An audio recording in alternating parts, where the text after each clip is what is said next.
Sadhu, sadhu, sadhu.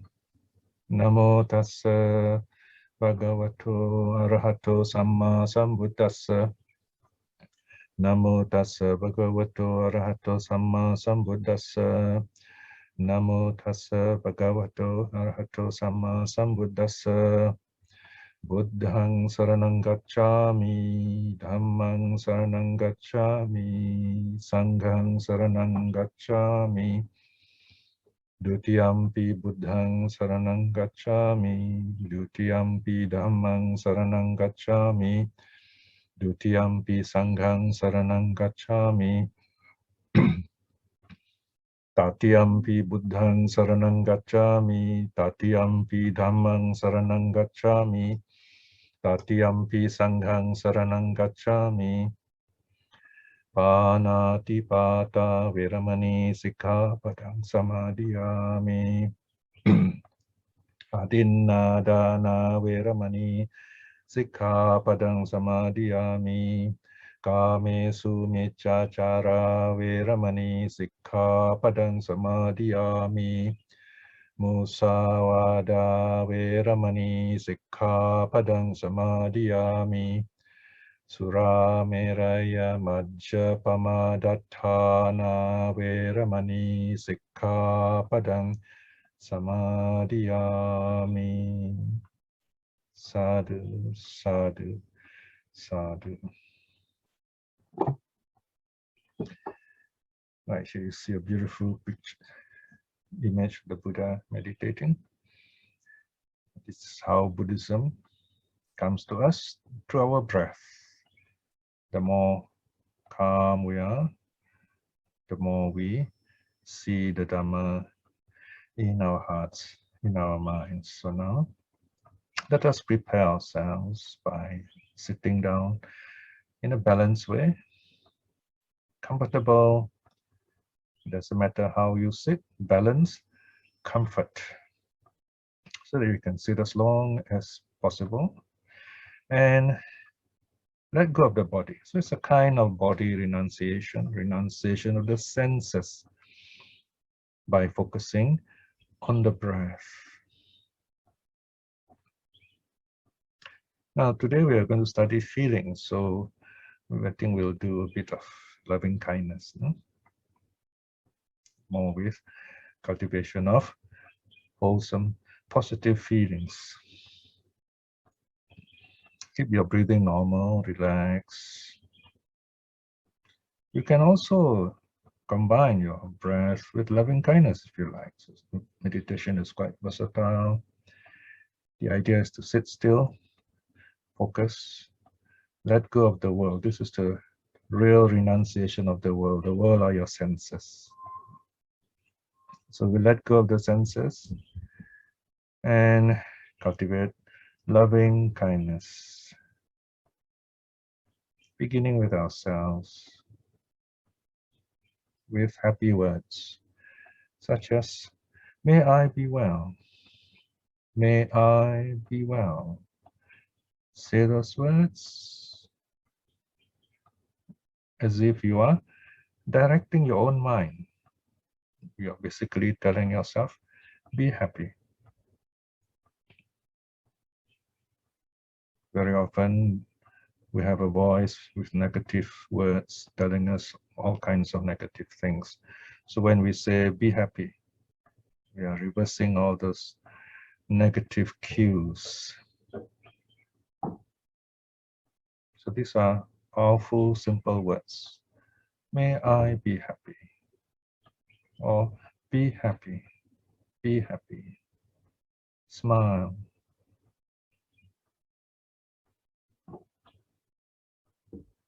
And feel that happiness throughout your body, in your heart, in your mind.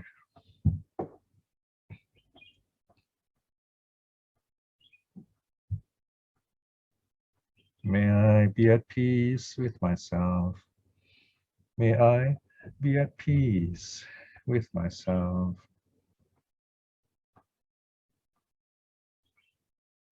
You only need to choose one or two, three at the most, short sentences, happy words.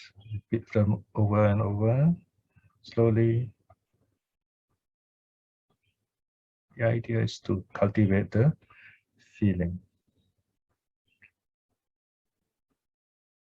In your own practice, as you feel the joy and peace of loving kindness, then you lessen the words, cut down on the words, so that you can feel the loving kindness more completely and longer.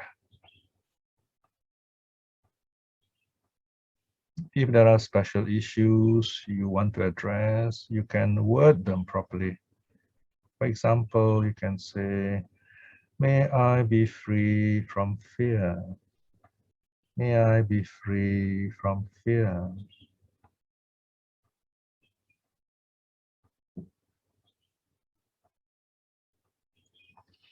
May I be free from anger.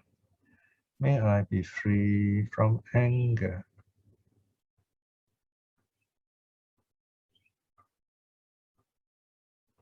I forgive myself completely of all the things that I've done which I should not have done. I forgive myself completely.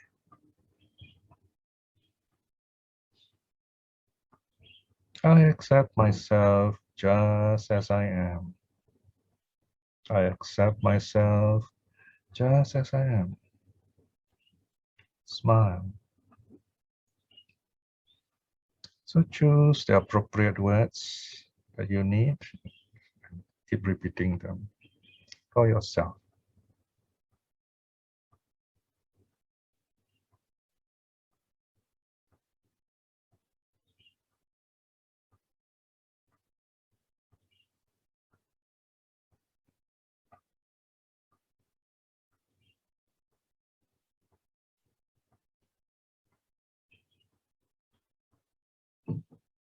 Now in the next stage, picture your best friend, the kindest person that you know, someone who's always there for you,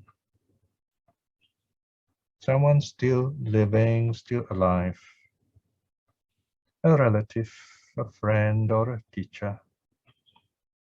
Picture this person happy, smiling, sitting in front of you, or sitting beside you.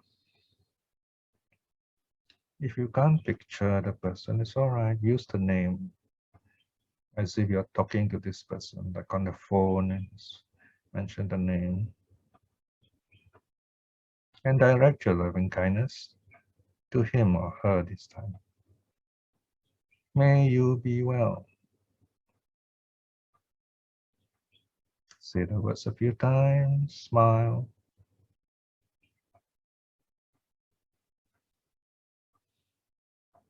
May you be happy.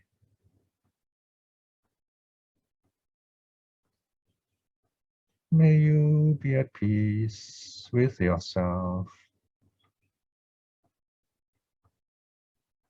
I accept you just as you are. And smile.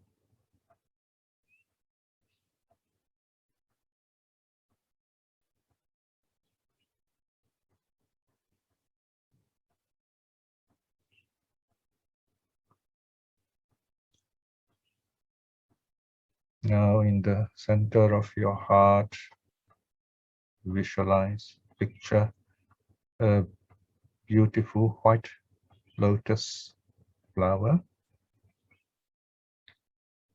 This lotus flower is radiant, very bright. It's opening up, blossoming, shining brighter than the sun itself with the light of your loving kindness. This lotus and light represents your loving kindness coming, radiating from your heart, brightening your whole body and mind with loving kindness. This light of loving kindness shining outwards, brightening everything, all the beings, everyone around you, including this wonderful person. Shine your loving kindness on this wonderful person.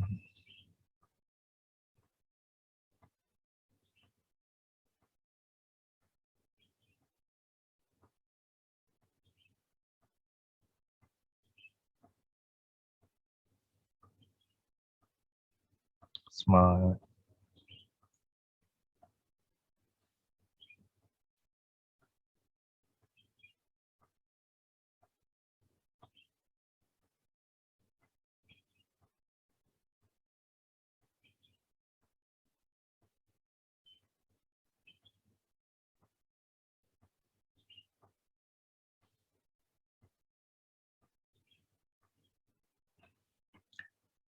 Now shine your loving kindness to everyone here in this Zoom gathering, in this Sutta fellowship, Sutta community. I am sending my loving kindness to you now. So if you connect your mind and heart with me, you can feel that loving kindness. And you say the same thing to the others. May you be well. May you be well.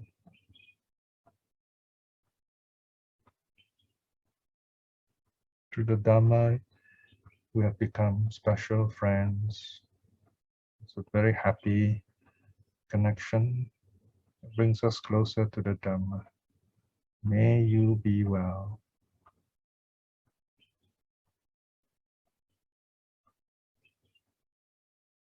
May you be happy.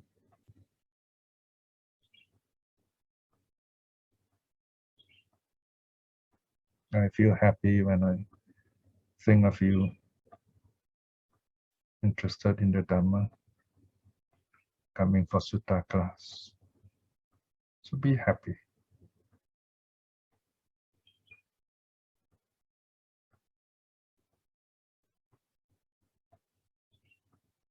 Be at peace with yourself. Be at peace with yourself.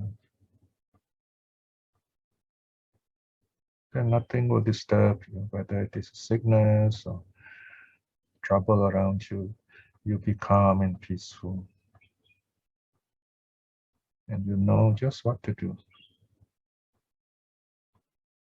May you be at peace with yourself.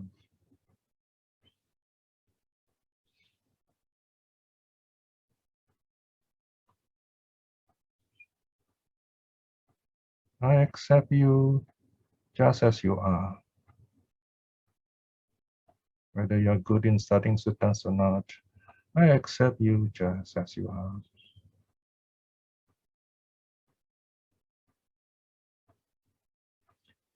Now with this happy state of mind, send your loving kindness with a smile to your loved ones, your relatives, your children, your parents, those who are still living.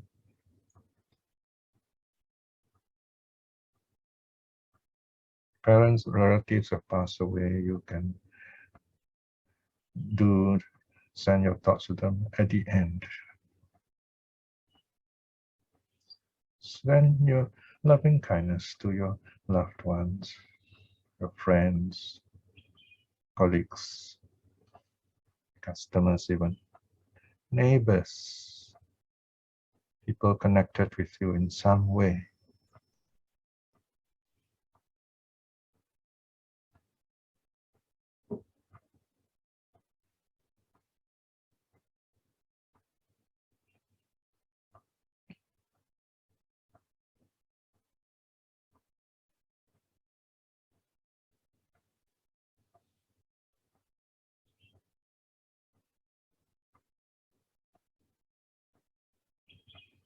Now send out your loving kindness to everyone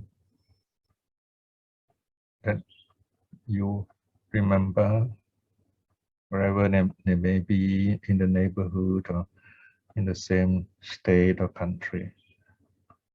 Wish them well and happy.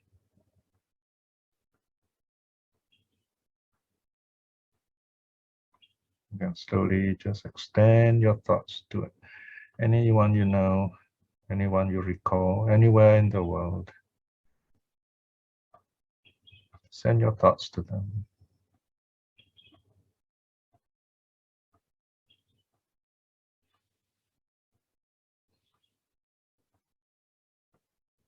Send your loving kindness to them with a smile.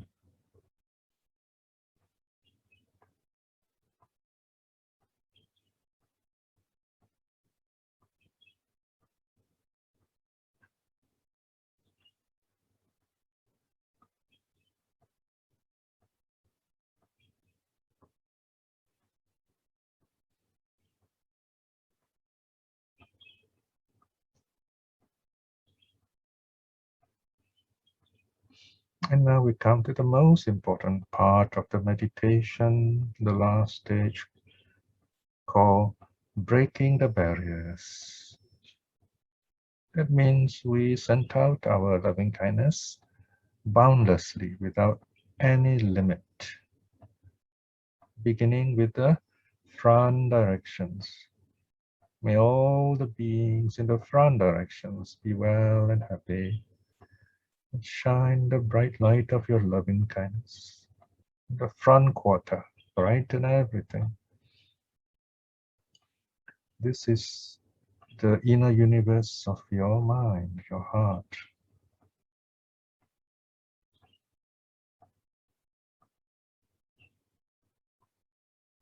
It also affects your outer space here in front of you. Smile.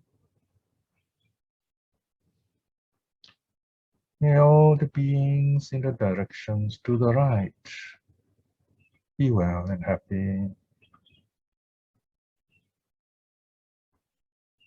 As far as the mind can picture. May all the beings be well and happy.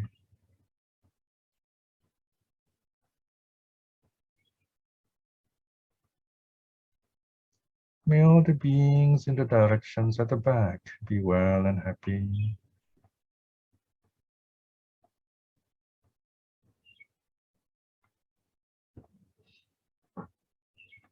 May all the beings in the directions to the left be well and happy.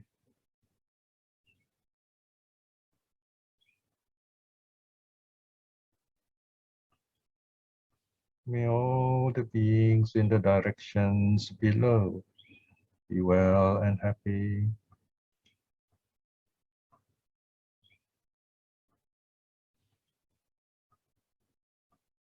May all the beings in the directions above be well and happy.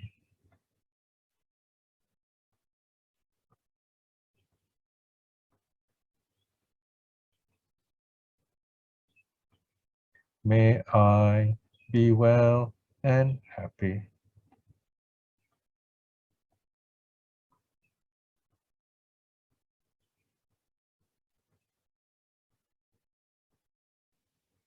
Now bring back all the bright light of loving kindness back into your heart where it comes from. This is to remind ourselves that this loving kindness, this bright light is always there in our hearts.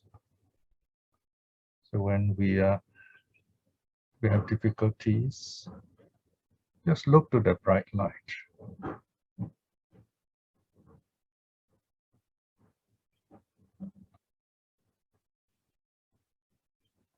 And now spend a short time just reviewing your practice. Remember the peaceful moments, joyful moments. Remember them. It will help you in your future meditations or whenever you need inner peace.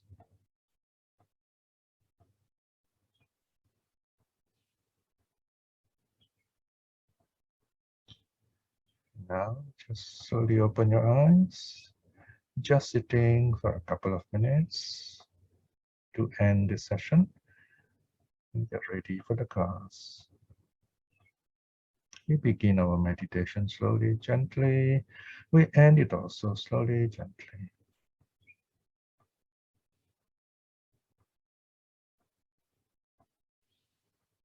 Okay, sadhu, sadhu, sadhu. Begin with our class. Right, let me share the screen so that you can see the slides.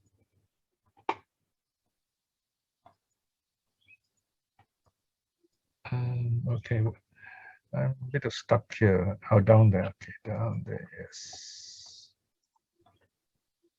Okay. Share screen 1. Okay, you can see, right? Yes, very good. Very good. Okay. All right. Now, we have been talking about feelings, the previous lesson.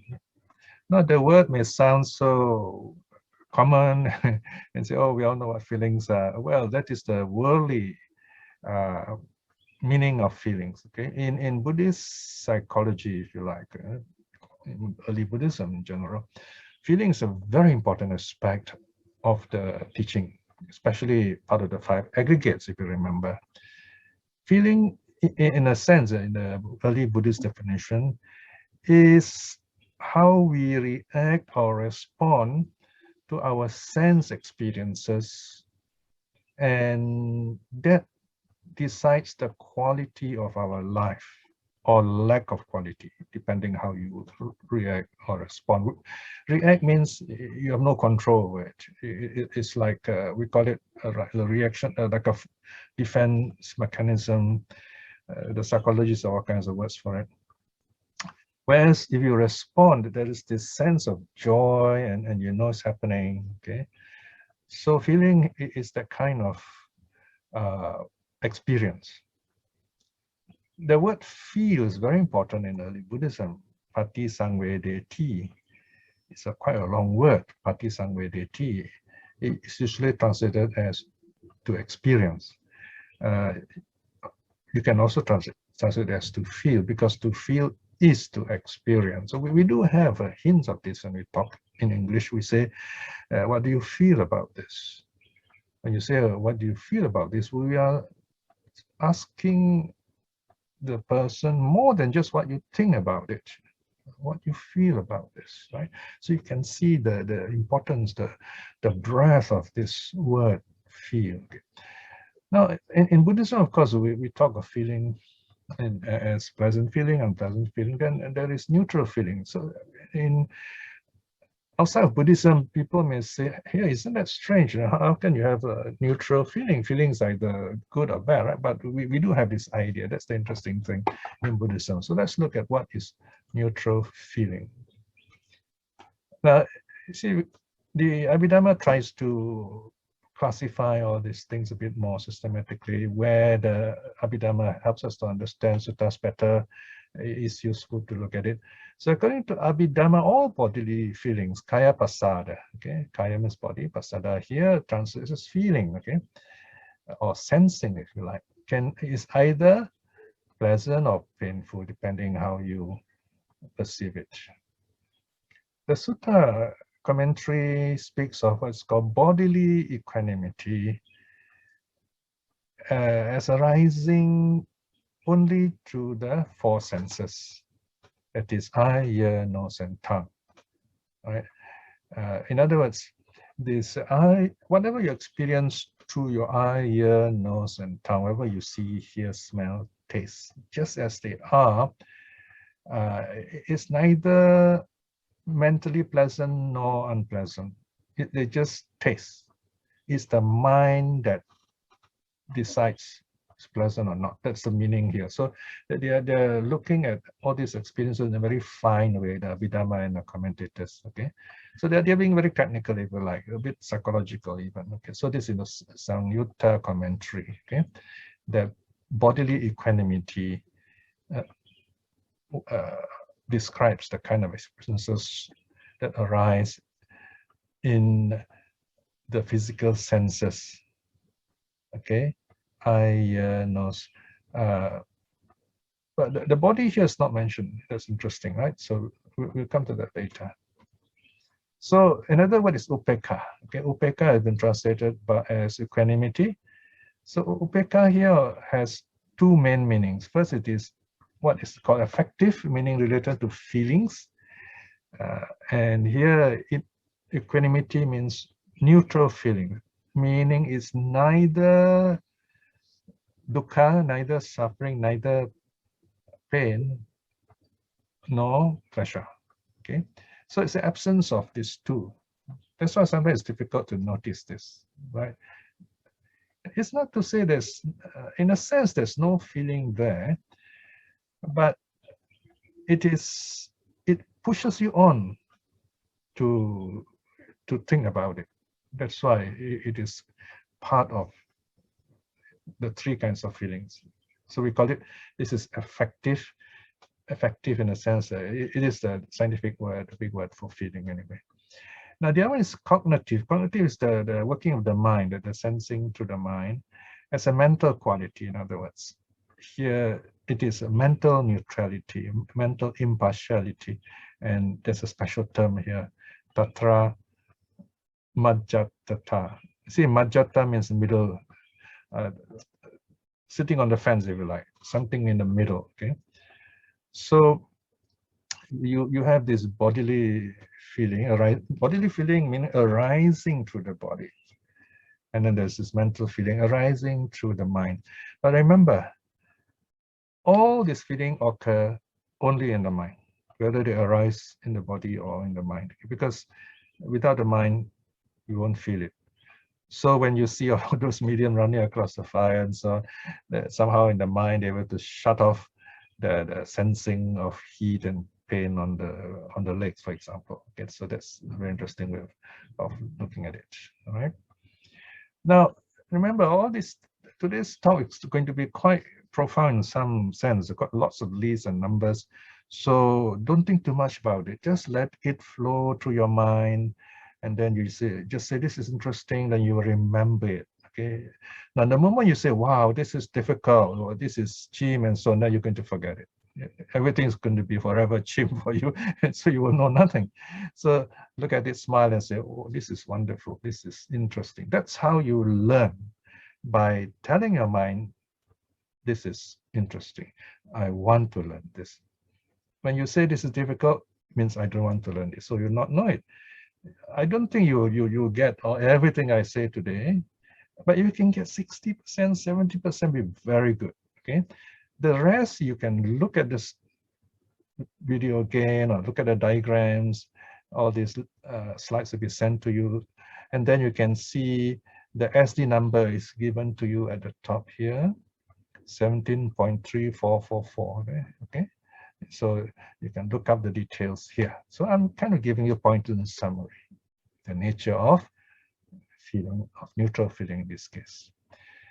Now, I started off by telling you feeling is a very important concept, very important teaching in early Buddhism. In fact, we can go as far as saying it is of great philosophical significance. Feeling is the root of all dogmas. If you look at all those religions and what people believe, it all comes from the way they feel about things. When they feel about, they look at nature, thunder. My big cat is a huge big cat, but when there's thunder, this cat will scowl around, will terrify, will hide under the bed or some safe place. So it has this feeling of fear. So you can imagine human beings with a greater imagination, they try to explain all these things.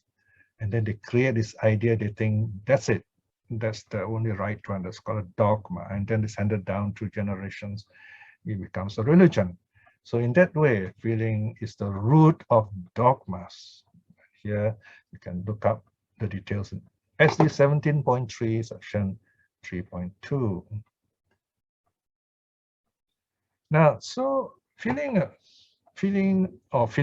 arise through the six sense basis, or six senses, if you like, all right? 5 of these are physical. So you the eye, ear, nose, tongue, and body. They're physical. They're all, we call them sense organs because they sense different things, different aspects of the world out there. That's one way of putting it. The reality is we don't really sense the things out there. You know, we project from our learning, from what we have learned, from our conditioning, we project onto the world outside. And then that's what we see and remember. When we talk of knowledge, that's what it is. We create this own understanding in our own mind. That is why different people see the same thing in different ways, right? So anyway, the feelings arise to the eye, ear, nose, tongue, body, and mind. The first five are the physical senses, and the mind, of course, is we can also think of something and then feeling arise from there, from that thinking. So that's how things arise. I mean, feeling arise. Okay, you remember I've shown some diagrams in the previous lesson about how this arise. You can go back and look at the diagram. Well, here's a summary of it anyway. So when you sense something, it's called sense contact, or in Pali, phassa. Yeah? Sense contact, meaning sense stimulus. It is when the eye meets the sense object, when the eye sees form, and then there is attention. The three are combined, there is contact. Okay, so this is a summary of the triangle of experience. Everything is compact here.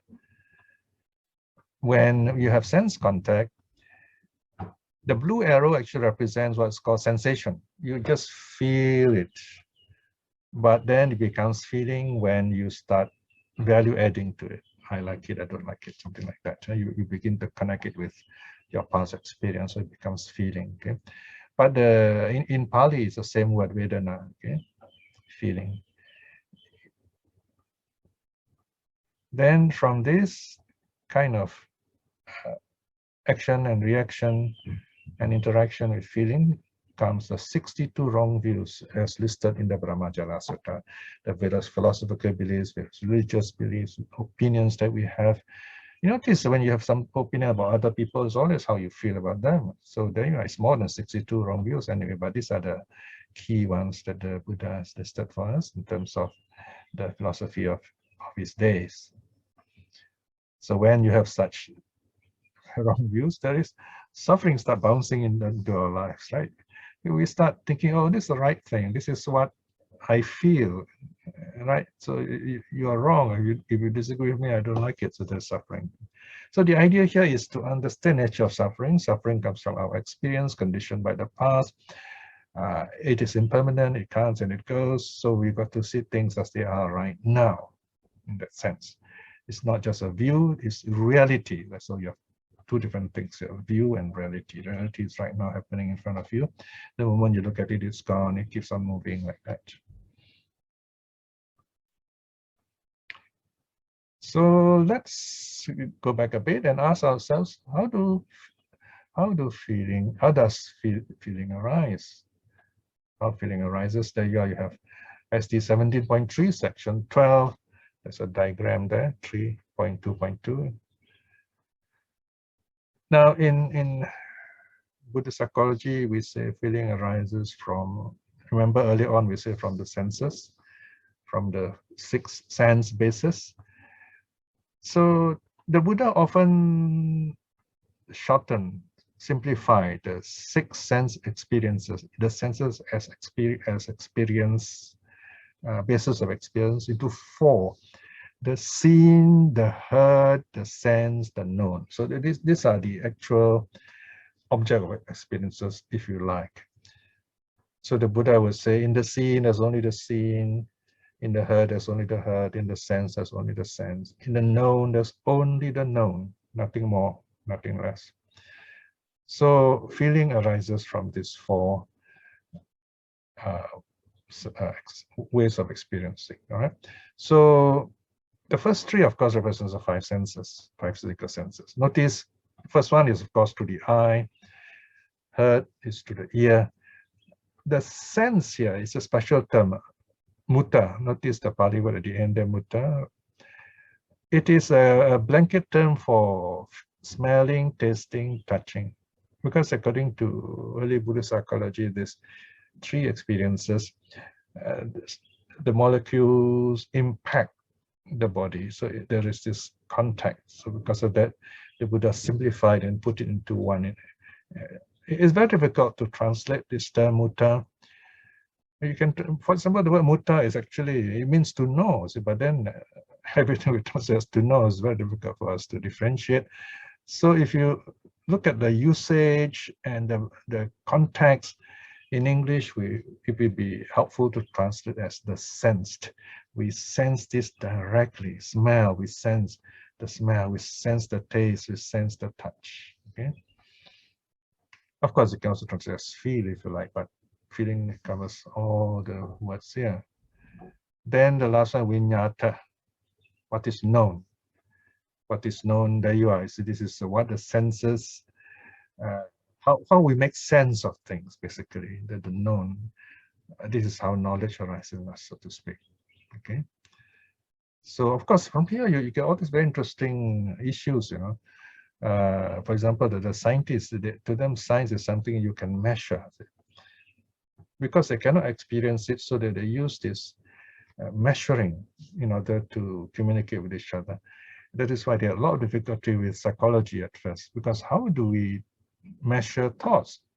How do we know another person's thoughts? We can't. We can only know our own thoughts.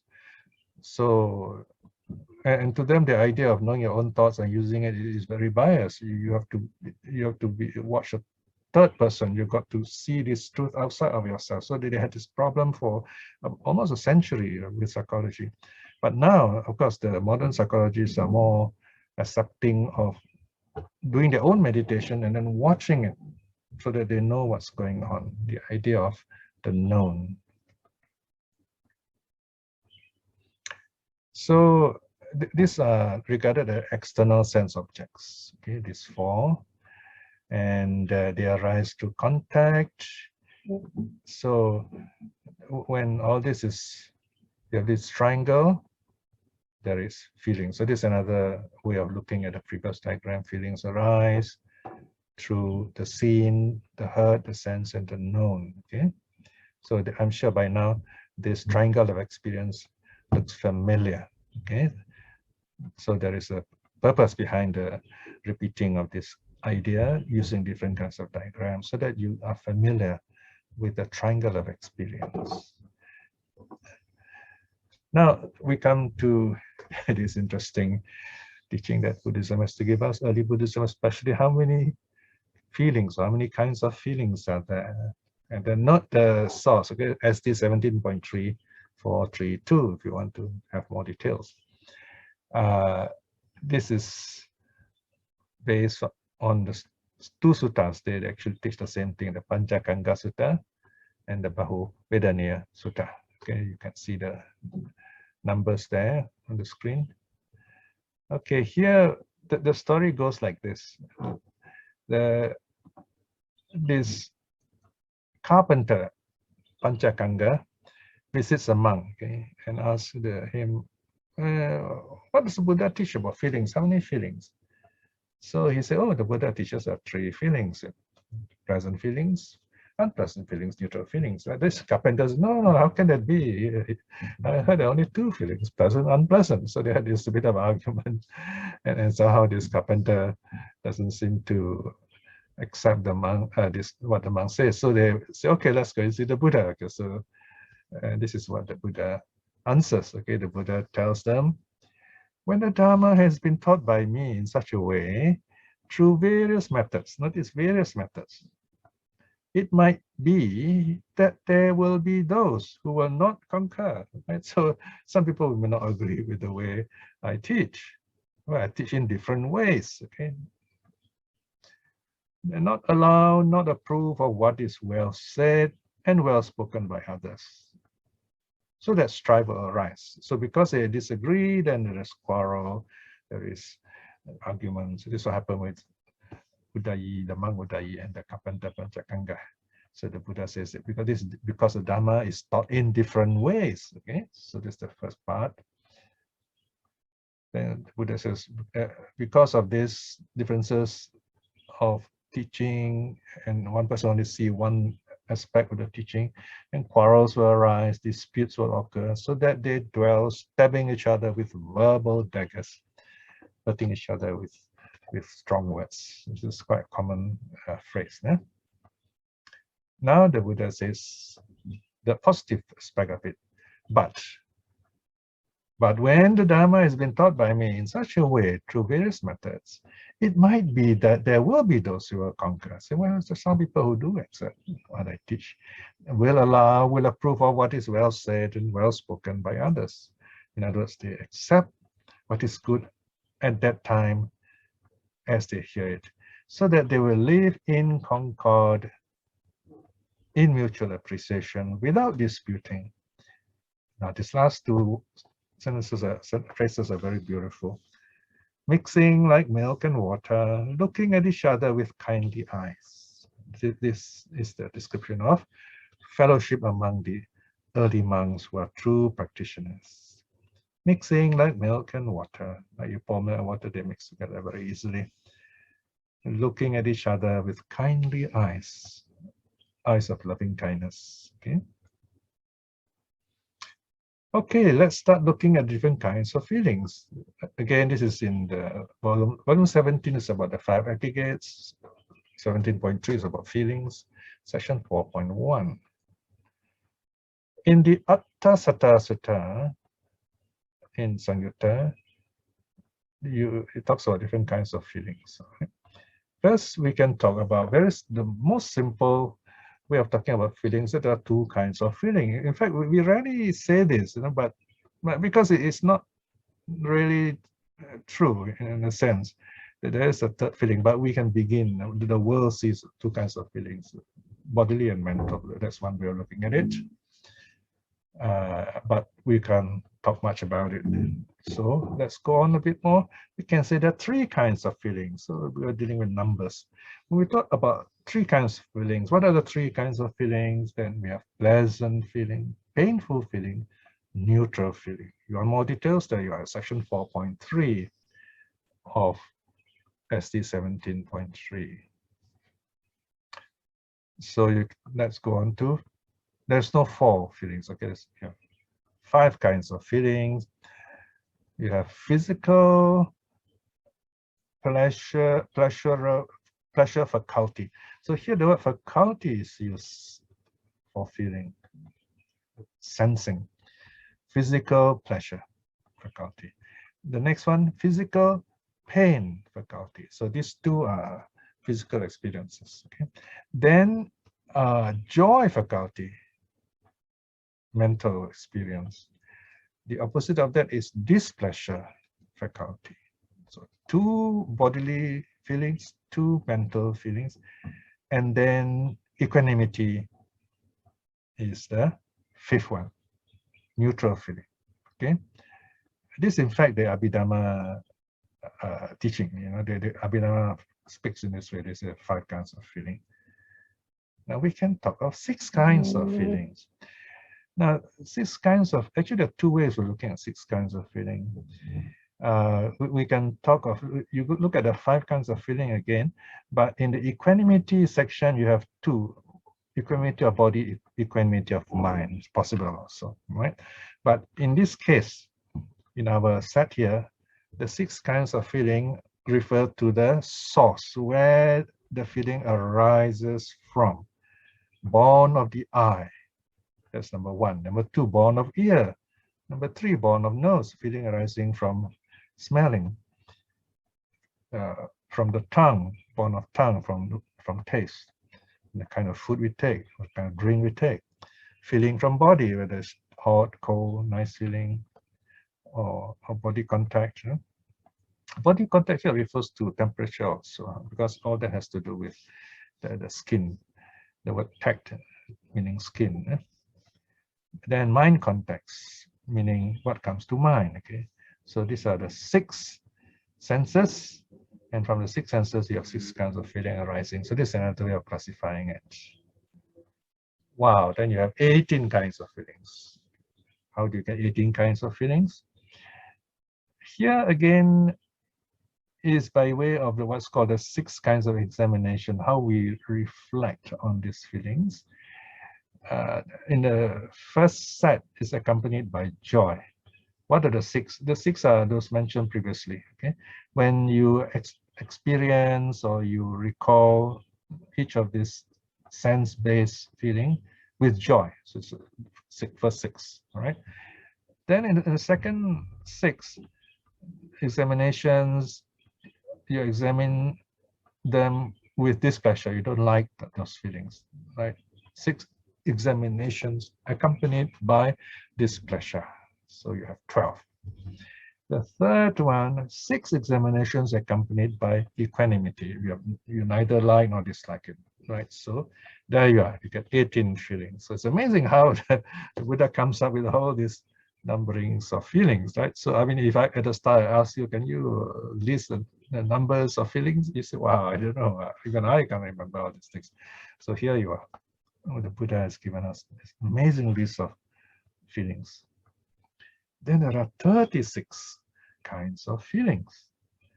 How do you get 36? First, you have the 6 types of joy. This refers, you can see, very similar to the previous set of the household life. So this depends on the person. It depends on the, let's say, household life means people like us, householders, those who are not monks, or monks who behave like householders are included here. So this is the first 6, right? They see all these things, sense these feelings as joyful. And then there's the renunciant, those who really practice meditation, they keep the Vinaya, practice of Dhamma, they are monks and nuns, true to the definition. They feel joyful towards this sense, same experiences or more refined experiences. So the 6 kinds of joy of the renunciation. In simple words, it's the joy of the lay person and the joy of the renounced person. 6 each, you got 12. Then in the next set, you have next pair, 6 types of displeasure, opposite of joy here. In other words, something that we do not like. Of the householder, of the lay person, they experience those 6 sense spaces and they don't like it, right? And then the 6 types of displeasure, of renunciation. So this one is how the meditator, the monk and nun who really practice, how they respond to this kind of not liking those kind of feelings. So you have 6, altogether 12 now.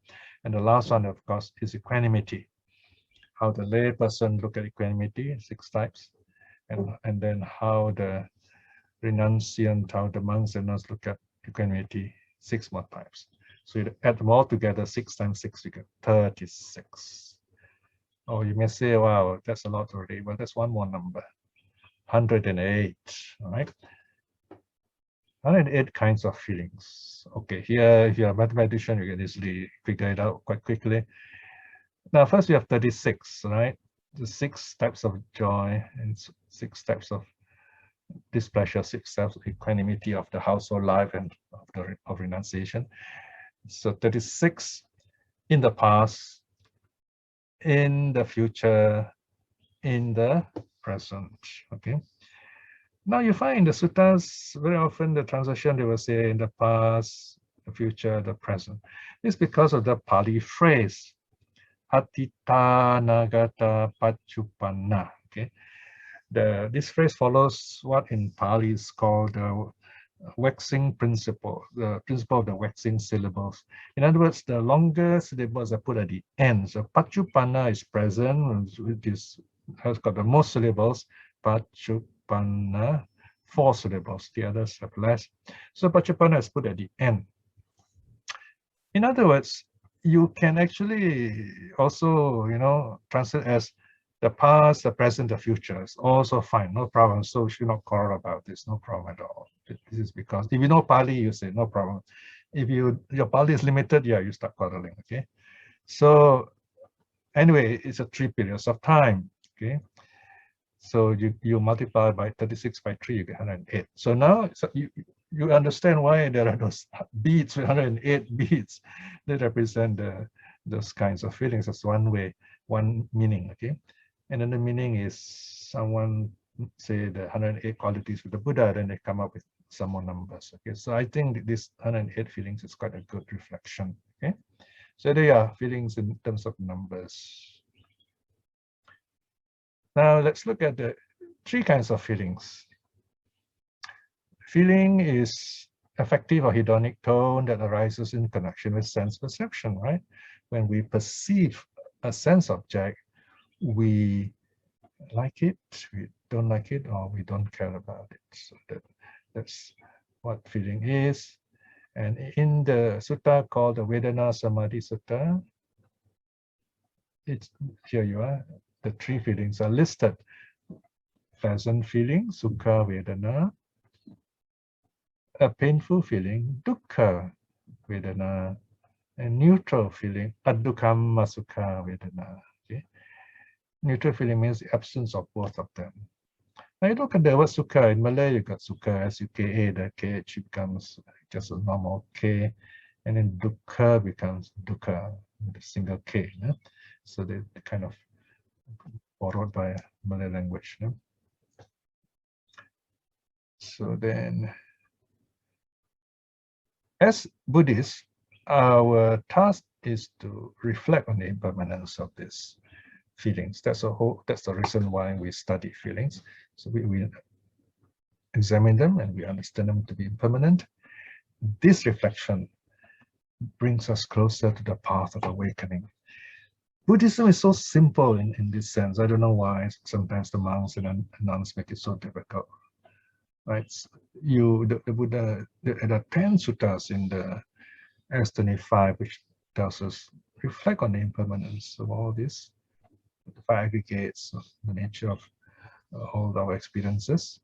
And as you do that, you find you orientate your life in such a way that you cut down suffering, you begin to see reality as they are. You don't color your vision or squint your vision, blinker your vision. So the idea of knowing the 3 kinds of feelings is to reflect on impermanence, practice the perception of impermanence. Now, in another sutta called the Indriya Bhavana Sutta, in fact, this is the last sutta of the Majjhima, also mention the same thing, the 3 kinds of feelings. In English, are the same word, but notice in Pali, the last term, neutral feeling, the Indriya Bhavana Sutta, the Buddha uses a different term, manapa. Okay, when you listen to the Pali, it sounds almost like the words repeated, manapa. But you look at the middle A. The middle A has got a cap over it. Some people wonder, what's that? Some proofreaders think that is a typo. It's not a typo. That cap is called a caret, C-A-R-E-T, caret. It means it's like an apostrophe, actually. It shows that 2 vowels are combined, right? Apostrophe means one vowel is missing, but here this caret means 2 vowels are combined. So it's the same word, yes, manapa, right? When it's combined, you get this word. So the first compound, or the first element of the compound is called manapa, means pleasant. Then the second element is amanapa, unpleasant, or as the translation goes, both agreeable, manapa, and disagreeable, amanapa. Okay, so it's the same sense, the same meaning, just that the word is differently used. In fact, this is rarely used. I think it's only used in this sutta, but the meaning is the same. Okay, this is to show you that sometimes the Buddha may use different words. There may be a story behind it. You have to look up in the commentary. And then here, a neutral feeling. 2 ways of looking at it is a pleasant. Normally, when a neutral feeling arises, if you do not know Buddhism and when you're meditating, you do not know what it is. In other words, it's as if no feeling arises, and we might be confused by it. But on the other hand, if you feel peaceful, let's say when the pain is gone and then there's neutral feeling, then you feel it as a pleasant feeling. It's actually depends on how you experience things. So a neutral feeling can be experienced as pleasant, or it can be unpleasant. When we don't like it, we say, oh, I don't feel anything, I don't like it. So it's a kind of, it's a feeling, yes, but you react to it, you see. So there are two ways you can react to it. Whereas in the case of a pleasant feeling, you know it's pleasant. In the case of painful feeling, you know it's painful feeling. But there is a sutta which goes a little further, very interesting teaching, that it says you can reflect when a pleasant feeling arises. You say, oh, okay, this pleasant feeling is nice now, yes, you know, enjoyable. But when it's gone, I'm going to dislike it, I'm going to suffer. So in that sense, a pleasant feeling is the source or leads to suffering in that sense. That's one way we can reflect on it. Then we will be more mindful as we experience that pleasant feeling. We won't make too much of it. It comes and it goes. Enjoy it while you can. It's just like you're eating something really nice. Wow, I like this. I go on eating. Then later you reflect, say, oh, I remember last time I ate too much of this. I ate so much laksa. I like laksa so much, or I like roti prata so much, or whatever. That you like so much. You eat so much of it, and then you get a tummy ache, right?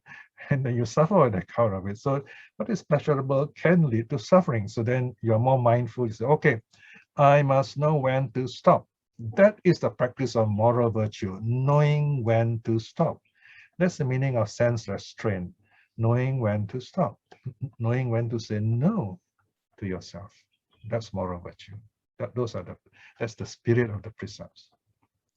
Then something unpleasant happens to you, you reflect on it and say, okay, now this thing is unpleasant, this is a real big problem, but it is impermanent. It will go away. It will go away. So let me learn what I can from this.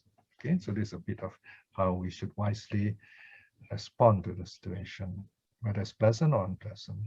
Yeah, can we have a break? Okay, right. We will stop here for a while, and then we'll come back 5 minutes time. Okay. Okay.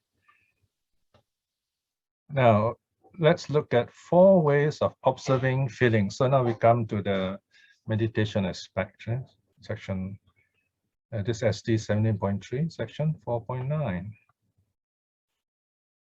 In meditation, we speak of experience feelings as being sensual, samisa, or non-sensual, that is spiritual, niramisa feeling. In other words, bodily feeling or mental feeling in the sense of meditative feeling. Okay, so this is found in the Satipatthana Sutta.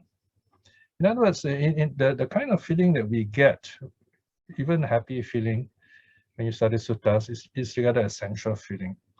It's based on the sense, because it comes through the body. It arises in the body. It can be, of course, wholesome, unwholesome. Okay. Of course, in the sutta study, if you think of the suttas, it'll be wholesome. Then, when it comes to meditation, it's purely mental. So it's called niramisa, non-sensual or spiritual feelings. Okay, that's the meaning here. So in our meditation, according to Satipatthana Sutta, we should reflect on this in terms of contemplation of feelings, Vedanā nupassana. So when you're meditating, you notice a pleasant feeling arises. You say, I feel a pleasant feeling, or simply, this is a pleasant feeling. In Pali, the words are shorter, but in English, you have all this, you have pronoun, verb, and complement. Right? Whereas Pali is just quite simple, pleasant feeling. So you note it as it is, painful feeling, neutral feeling. So that's you're not sure that it's one simple way of 3 ways of identifying feelings. That's the first triad, if you like, first set. In the second way, you look at the feeling, you say, okay, this feeling is arising in the body. I feel happy, I feel pleasant. It's a very nice feeling. arising in the body, right? So that's another way of looking at it. So just being aware of it. This is what it is, okay? Or you say, oh, this is purely mental. It's non-sensual. It's of the mind. It's purely mental. It's a very profound joy, for example. Okay, so this is how you identify, how you know what kind of feeling arises during meditation. This is the vocabulary of meditation. Sometimes painful feeling may arise, right? So you say, okay, this is a painful feeling of the body. You say, oh, I have this ache in my leg, you know. Or there is this painful non-sensual feeling. You can feel, maybe if you feel sad because a joyful feeling has gone away, or maybe a memory comes in suddenly, right? So you have this thought which is not happy, which is painful on a mental level. Okay, so you identify it as it is, acknowledge it. Then there is the neutral feeling, which is bodily. Like when the pain is gone and you don't feel, you feel pleasure at first, and after that there's neither pleasure nor pain, so it's neutral physically. Or it can be your mind suddenly doesn't feel either way, doesn't feel happy or sad, right? So of course, in the case of the number 4 here, it's quite tricky. There is really no such thing as a neutral feeling in the manner of speaking. You deduce from the absence of pleasant and unpleasant. That is neutral feeling. That's the understanding here. Okay. So this is a problem of language. Now let's look a little closer at the carnal feelings, spiritual feelings. Carnal here means bodily feelings, and the spiritual feeling meaning mental feelings. So here, pleasant, sensual feeling, the Pali word is samisang sukhang vedana, right? So this is the first term to remember, pleasant, sensual feeling arising in the body. So here, sensual, you can see the samisa, you have the word sa meaning self, no? Yourself. So sometimes it means with, here it means self, okay? Or with also can. That means it arises in the body, in the flesh. Amisa means flesh. Connected with the pleasures of the 5 senses. 5 senses, the pleasure arising through seeing, hearing, smelling, tasting, touching. That's pleasure of the senses. Okay. The other one is a pleasant non-sensual or spiritual feeling. Niramisang sukhang vedana, or meditative mental feeling, if you like. So niramisa. Nir meaning not, like in nirvana, okay, Sanskrit nirvana, okay, nir amisa, not amisa, not of the body, not of the flesh, non-sensual, non-carnal. In other words, spiritual feeling. And these are the 6 joyful feelings connected with the sense doors, connected with the 6 senses also, yes, but they are mental. Okay. In other words, here, let's say you're meditating and you look around, you see flowers, you say, oh, these are so beautiful. They're just flowers, but you feel happy. Okay. So the happiness is not really because of the flowers, it's your state of mind. You are meditating. And then you hear people speaking. Normally you will be irritated, right? But here you say, oh, it's nice, people are talking, you hear sounds, impermanent, like that. Okay. So they arise through the 6 senses in a happy way for the meditator. In the case of the meditative joy, they are independent of sense desire. So that's why you're not troubled by them. Okay, so pleasures do arise in meditation in the early stages, if you like. Early in deep meditation, that is.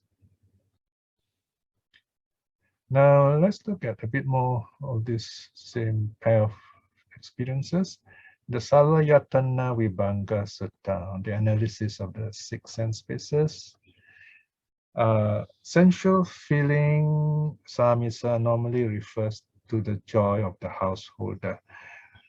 The lay people, the worldly person normally enjoys things on a worldly level, if you like. This is generally speaking, because Of course, after a while, the lines blur. Let's say if you are a serious meditator, you may be a layman, but then you're not attached to worldly pleasures and so on. You might even lead a celibate life, for example. So you find the experience is non-sensual. Okay, it is niramisa, it is spiritual.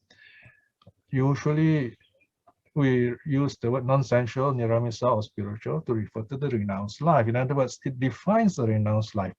If you are a true renunciant, you are a monk or a nun who doesn't care about money, who doesn't care about pleasure, who is simple, who practices the Dhamma and follows the Vinaya, then, and of course, you meditate and you find this joy arising, which is spiritual, non-sensual. So this is the differentiating the worldly life and the renounced life.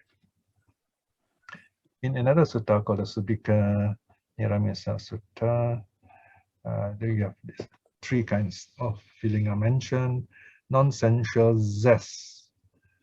Here, zest is a kind of very powerful feeling, a kind of sometimes translated as rapture. Very like we hear music's very beautiful and feel very happy. So there's this spiritual zest which arises through meditation, right? And there is this happiness, which is more, which is calmer. This joy is calmer in the sense of not so exuberant as piety. This is called non-sensual happiness arising through meditation in the first jhana. And then there is non-sensual equanimity, upekkha, to feel at peace, neither pleasure nor pain. You're neither happiness nor sorrow. You're calm, you're happy in a spiritual sense through meditation. In other words, during meditation. So, in fact, these terms are spoken in reference to jhanas, deep meditation. Dhyana is the English word. Jhana is Pali. That means the body is, the mind is totally free from the body. The mind is in deep meditation. So this, and the person just come out of it. This is how the person experiences feelings. Now let's look at the 5 kinds of feeling in the Indriya Vibhaṅga Sutta, analysis of feeling. So here the Buddha says, Bhikshus, there are these 5 faculties. The Buddha uses the word faculties. What are the 5? There is the pleasure faculty, the pain faculty. So basically here the Buddha is saying there's pleasure, there's pain. Okay. The experience of pleasure, the experience of pain is the first pair.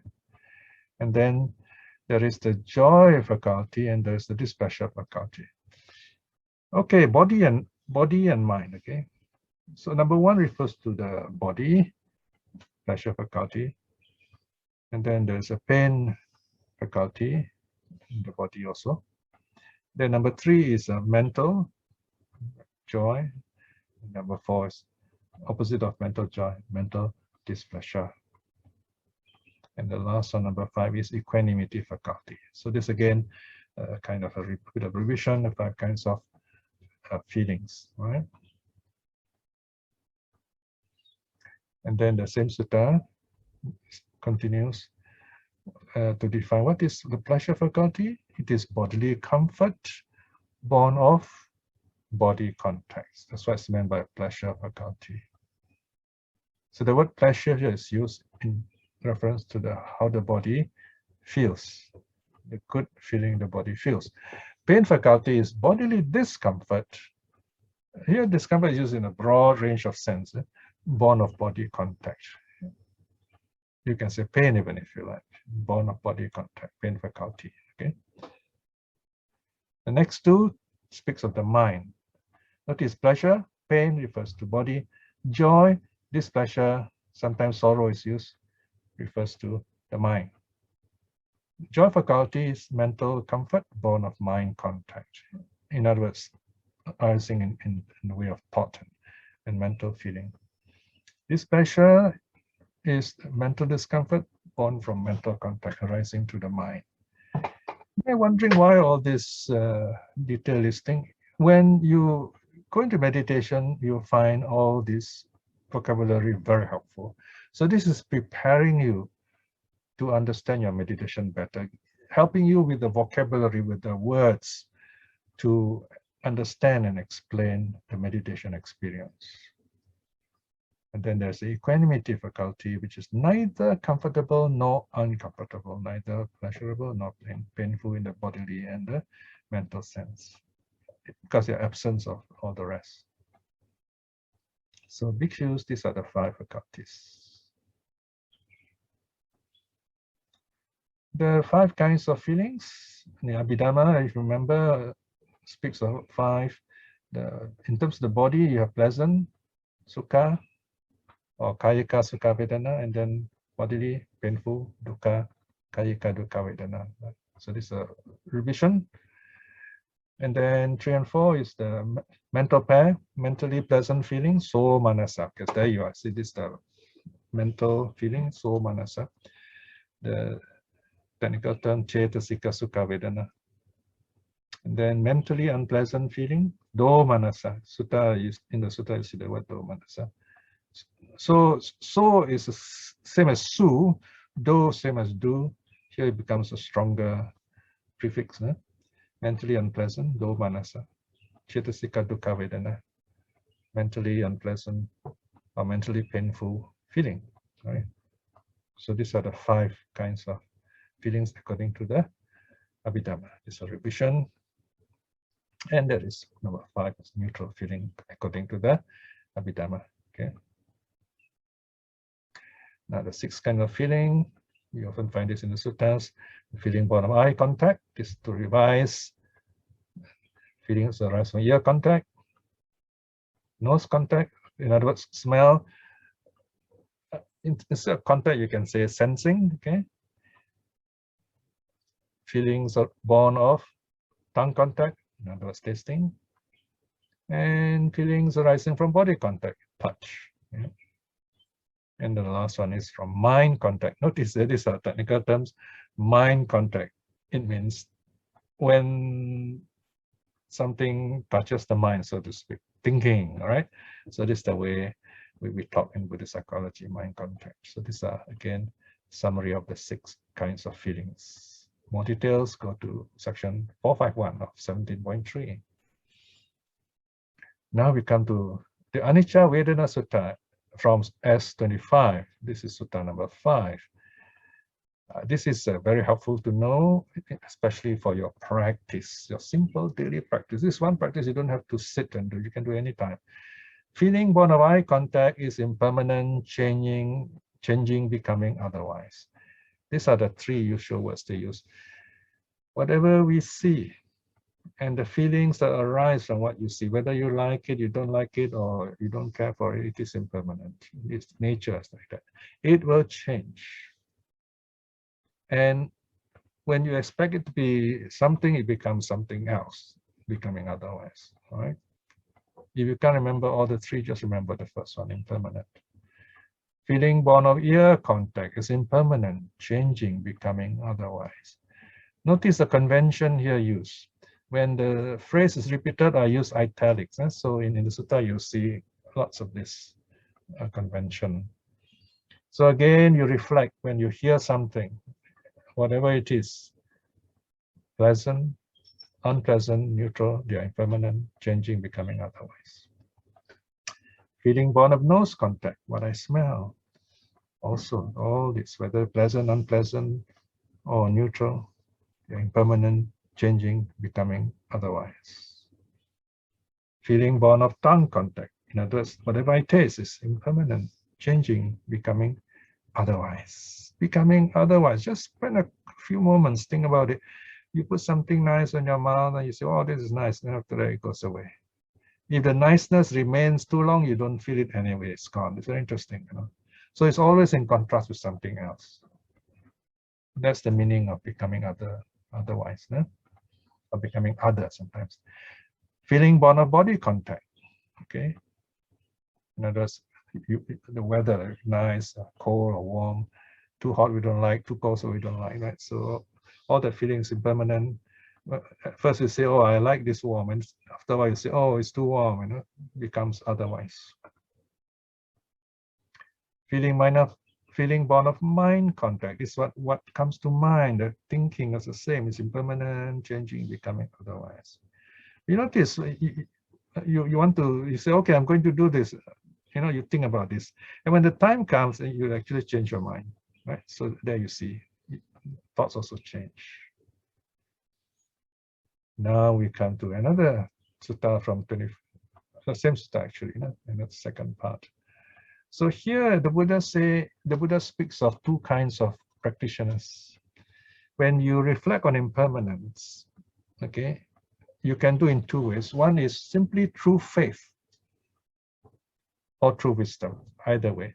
So this is very interesting. So, in Buddhism, some people say, oh, in Buddhism, there's no such thing as faith. Not true, okay? Faith is important. For many of us, we just say, oh, yes, it's true. The suttas can be very difficult sometimes. If that's the case, then we have faith. I believe this because the Buddha teaches this, the sutta says so. Most important is, if you look at impermanence, whether you have faith or great wisdom about it, it's so easy to know that impermanence is something real, right? So you can say, I have faith in it, and no one can contradict you, really. It's different when you say, I have faith in God, or I have faith in a certain monster, or Godzilla, or whatever, right? So they're not real, is it? But whereas faith is real, all right? So here the Buddha says, the faith follower is one who has faith thus, who looks at impermanence and say, okay, I accept it because it is what the Buddha teaches, all right, and that's good enough for me. Who firmly believes this truth, is convinced of this truth regarding impermanence, is called a faith follower. So in a sense, many of us are faith follower, and that's very good. So once you have this really strong faith and you practice, then you are said to be one who has gone beyond the plane of worldlings, your normal, ordinary person of the world who run after the crowd and things of only sense of pleasures.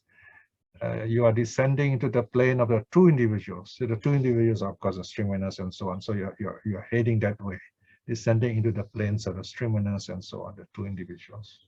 The path, in other words. Descending into the certainty of rightness, the fixed course to rightness. Here meaning the path that surely leads to awakening. All right, you suddenly, once you hit the path, you're on the way already. So that's why reflection on impermanence is so important. So as I said, this teaching is so important. Somehow we are made to think Buddhism is so difficult with all the rituals and so-called transcendental merits. There's no such thing. We should be, dedication of merit, things like that. All you need to do is reflect on impermanence through faith or through wisdom. So if you do this kind of practice, you are incapable of doing any intentional deed in which you might be reborn in hell or in the animal world or in the preta world, right? So once you reflect on impermanence, you say, wow, things are like this. So somehow you have good sense. You will see no joy at all in breaking the precepts. So because you don't do that, then your human state is strong. You never fall below the human state into the hell state, animal state, or preta state. And then when time comes to move on, to pass away, you will become a stream winner. There you are. Look at the last line. This is what I like about all this. The 10 suttas in S25. They all say, the Buddha declares, he is incapable of dying without having attained the fruit of stream winning. It's a double negative here. Incapable of dying without having attained the fruit of stream winning. In other words, sure to attain the fruit of stream winning at the moment of death. Because of your habitual karma, so you practice, you reflect on impermanence regularly, you see the true reality, you respect the precepts, then because of that, you always do good karma. That is your habitual karma. So when you pass away, this habitual karma push you on to become stream winners. By the way, just a note here, sometimes we are told that the last stop moment is very important. I had that idea for a while also. Actually, this is purely an Abhidhamma idea, not found in suttas at all. Because if someone does a lot of good deeds and he dies, just one unhappy thought is reborn, suffering is rather strange, rather silly, right?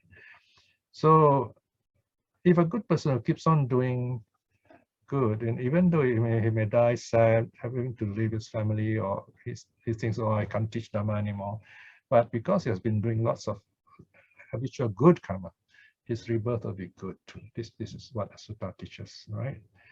Your future life will be decided by your habitual karma, not always the last stop moment. Okay. Now here again, the same sutta, you have the next person, the truth follower. Okay, this is the person who is very serious, wants to know things from the suttas, whether it's real out there or not, compare with science. So this truth follower is one who accepts this truth after pondering over them with some wisdom does. So he examines it, checks the suttas and so on. So it's called a truth follower or Dharma follower. Okay, that follows the teaching. Same thing, the rest of the words are the same as the previous, the faith follower. He has gone beyond the plane of the worldlings. He is descending into the plane of the true individuals, descending into the certainty of rightness, and is sure to attain the path to awakening. He is incapable of doing any intentional deeds by which he might be reborn in hell, nor in the animal birth, nor in the preta realm. He is incapable of dying without having attained the fruit of stream winnings. So the truth follower, ones who study suttas, check whether impermanence is true or not, like the faith follower, reflecting on impermanence habitually, will attain stream winning, will reach the path in this life itself. So please remember this, make the perception of impermanence your key practice.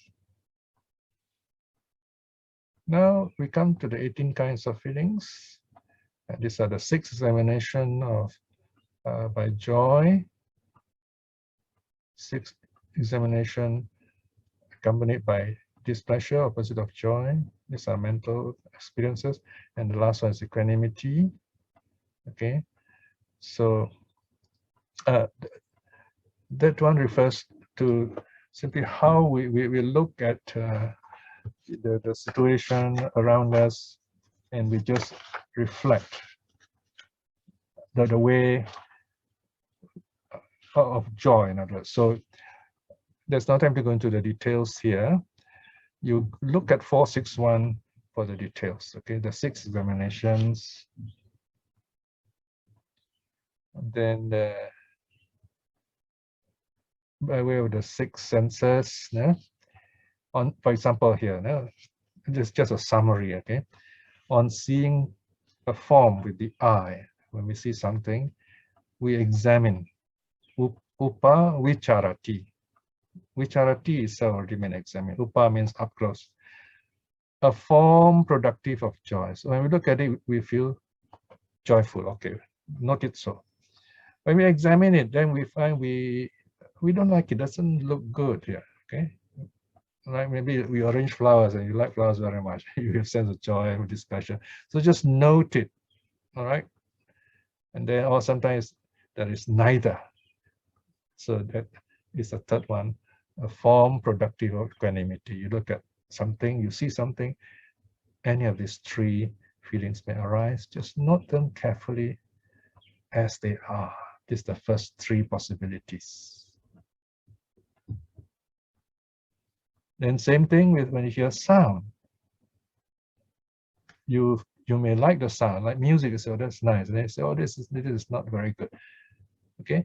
But remember, there's no hate here. It's just you note it as it is. All right. And then it's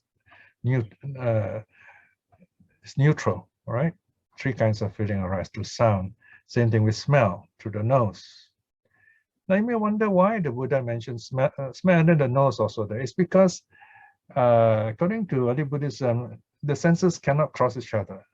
When it comes to the nose, it's only smell, the ear only sound, like that, right? If there's any kind of cross experiences, it is in the mind. The mind makes it seem so, but it doesn't happen on a sense level according to Buddhism anyway. Now, same thing with taste. When taste arises to the tongue, again, three possible feelings. Note them as they are. Right? And touch, the temperature of feeling, three kinds of feeling, note them. And then when it comes to the mind, on cognizing a mind object with the mind, one examines a mind object. You look at it, observe it, then you notice joy. You examine it, little thought, you notice something you don't like. You examine it, you find there's neither joy nor displeasure. So it's equanimity, right? So these are the 18 kinds of feelings, examinations. So note them. Then you have 36 kinds of feelings. Here, what are they? Remember, these are the 6 joys of the household life, 6 types of joys of renunciation. Right? These are the joys. The next 2 are displeasure of the household life. The 6 are displeasure of renunciation. The last one, last pair, is equanimity of the household life, equanimity of renunciation. The idea here is you have 2 sets of feeling. Of the householder feels differently, and the renunciant also should think differently in terms of pleasure, pain, and neutral feeling. In other words, technically speaking, okay? But in reality, it's a bit more tricky, because if you are a good meditator, you will experience very much like the way the renunciant will experience. Then the 36 feelings, again, here's a summary. We look at 2 broad categories. You have the household life and that of the renunciant, as I already mentioned. So for the householder, there are 3 kinds of feeling: pleasant, painful, neutral, for the 6 sense objects. So you multiply 3 by 6, you get 18 feelings. So this is to explain to you how you get the number. And for the renunciant, 3 kinds of feelings. You got pleasant, painful, neutral, towards the 6 sense objects. So you multiply, you get another 18, and together you get 36 kinds. So that's how you get 36. Okay, so this is by way of revision. Now, in this Kitagiri Sutta, M70, the Buddha speaks of this pleasant feeling of the household life and the renunciant's life. So you want the sutta, this is the one. So in this sutta, the Buddha says, for the household, the lay person, when unwholesome states grow, rather, when this person feels a joy, then unwholesome states grow and wholesome states lessen. In other words, it's not really to their benefit. They do not know how to really experience joy. And that's why they suffer more. Whereas in the case of the renunciant, and when they experience joy, it's good for them. Because they know how to reflect joy as impermanent and so on. So the unwholesome states lessen and the wholesome states grow. So that's the difference. Now remember, this household life and renunciant's life, they are not status, they're states of mind actually. It's how you behave, how you act. So if you are a meditator, then you are in the state of renunciation at that time. So you experience the renunciant's experiences of these feelings. When one feels a painful feeling, and this is the other one, the opposite of pleasure. In the case of the pain of the household life, unwholesome states grow. So when notice here again, same thing for the lay person, the worldly person, whether joy arise or pain arise, unwholesome states grow. They get attached to it, and unwholesome states lessen. Whereas in the case of the renunciant, again, it's the same. Whether pleasure or pain, unwholesome states lessen because they reflect on impermanence and so on, and wholesome states grow for them. Then finally, the third one is neutral feeling. The equanimity of the household life, again, they get bored with it, so unwholesome states grow. Wholesome states lessen, the good states become less. Whereas in the case of the true renunciant, the meditator, if you like, unwholesome states become less because they know what equanimity is, and wholesome states grow. Okay, this is from the Kitagiri Sutta. Now we're nearing the end. Verse number 11, I think it's the last one already. This is quite tricky. 108. How do we get 108? So by way of preoccupation, desirable, undesirable, neutral. So this is supported, meaning where they arise. 6 internal sense faculties through the eye, ear, nose, tongue, body, and mind. And then you multiply by, you look at the three here. Okay, it can be desirable, undesirable, neutral. And then here's a 6 external sense objects. Okay, so this is the experience. This is the feeling behind it. And then you multiply by the 3 periods of time. And then there you are. Okay, here, this 2 parts are 3 times 12, 3, 1, 2, 3, and then here you get 6, 6, you get 12, and then total 36 times 3 periods of time. We have here past, present, future. We put in a normal sequence, you get 36 times 3, 108. Okay, so there you are. This DAAT is a Tika. Tika is a sub-commentary. Okay, so this is the last one. Oh, no, second last, sorry. But how do we respond to feelings? So this is a very important part. This is where we are. The supreme cultivation of noble faculties, the good worlding. Good worlding means someone who's not awakened like you and I, but who keeps the precepts.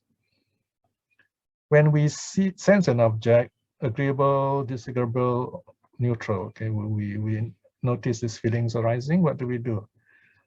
We note the sensation, regard it as condition, gross means it arises through the senses, and dependently a reason.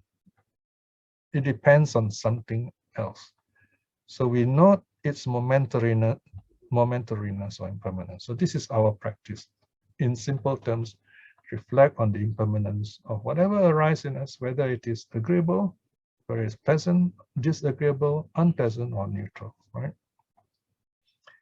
Now, what about the learner? Learner are the stream winner, once returner, non-returner. So when they have any of these 3 kinds of feeling, they feel pain, ashamed, disgusted. Okay, so this is a very famous phrase used even by the Buddha. They look at this in terms of dukkha, if you like, and they let go of it. Right? And the arahat, or the adept, is the master of the 5 perceptions, and he applies any of these 5 perceptions as he wishes. And this is what we look at, and then we'll close. Okay, this one. Now, this is how does the arahat feel? He perceives the unattractive in something attractive. When he sees something pleasant, let's say that there is this there's a beautiful girl, when he sees, oh, okay, there is some what do you call that, blemish on this person. So, and this person grows, oh, it's not going to look pleasant anyway. Right? So he's able to see the unattractive in the attractive. So he reflects on the impermanence or foulness. In other words, things can change, the body is impure. Or the arhat can, in something attractive, unattractive, he sees it so. And then he will show loving kindness, or he will reflect on the elements, right? The 4 elements, earth, water, fire, wind. Or the arahat can choose to see the repulsive in both attractive and unattractive. So it regards just like that, whatever he sees in quick sequence as foul, in other words, impure or impermanent. Or you can see the unrepulsive, in other words, he sees as pleasant with loving kindness or the 4 elements. So this is, then finally the arahat can reject both and just equanimous, in other words, no particular thought about it, neither glad nor sad, mindful and fully knowing. So this gives us an idea how our heart can choose to feel. Here's a choice, like it's always doing very wisely. This is from Metta Sahagata Sutta, okay, as 10.11. So there you are. Finally, this is a very long sutta this time. We have about 20 minutes of question, okay? Okay, Exim, your turn. Thank you, Brother Piya, for the Sutta teaching. Just a moment. Piya, can you please stop sharing your screen first? Just a moment. Okay, sorry. Yes. Yeah, just technicality. Stop sharing. Okay, is it better now? Yes, yes. Thank you. Okay, right, very good. Right, I can see your old friends. Wonderful. So, turn on your videos, please, for better interaction. Yes. Yes. Over to you, Sister Isim. Thank you, Sister Ratna. You're welcome. Dear brothers and sisters, could you please raise your hand, or you can type your question inside the chat box for your question, or you can unmute yourself to ask your question. Thank you. Yeah, we have less time this time, so do ask your questions right away. There's something in the chat box from Sister Sumita. All right. Okay. She said point 2, descending beyond the plane, or is it ascending? It's talking about the okay, yeah. Interesting observation. All right. The Pali word is okanti. There is a whole, the S25 Sangyutta, chapter 25 is called the Okanta Sangyutta, the collected teachings on the descent. Yeah, you might wonder why descend, why not ascend, right? It's because Okanti is a special verb. In Malay, we say turun kapal. I don't know whether you know what I mean. That means the boat is down on the river, and the bank is high. See? So you got to go down to the boat. You see, that's why it's called descent. You descend into the boat. That's why it says descend. So it is a figure of speech. You descend into the path. So because the path is this river, going upstream. See? Ascend also can. When I'm speaking, the boat is high. See, like a ship. But here it's a small boat. Very good observation. Okay. Yeah, if you don't understand what I've said or I speak too fast, just let me know. No? I think many of you remember decades ago I spoke very fast those days when I was younger. Okay, next question. Brother Arthur has a question. Arthur, yes. Hi, glad to be here tonight. I have like a two-part question. One is recently, I was watching some videos by this scholar monk, and he said phassa should not be translated as contact, but as cognition.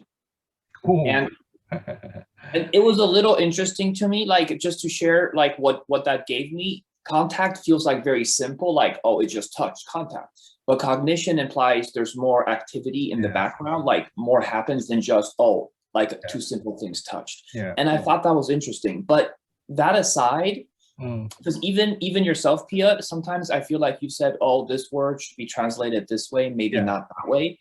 So my question is generally, that makes me feel like a good student needs to know Pali, because if we don't know Pali, I'm always dependent on one translator or another monk, and then they contradict each other.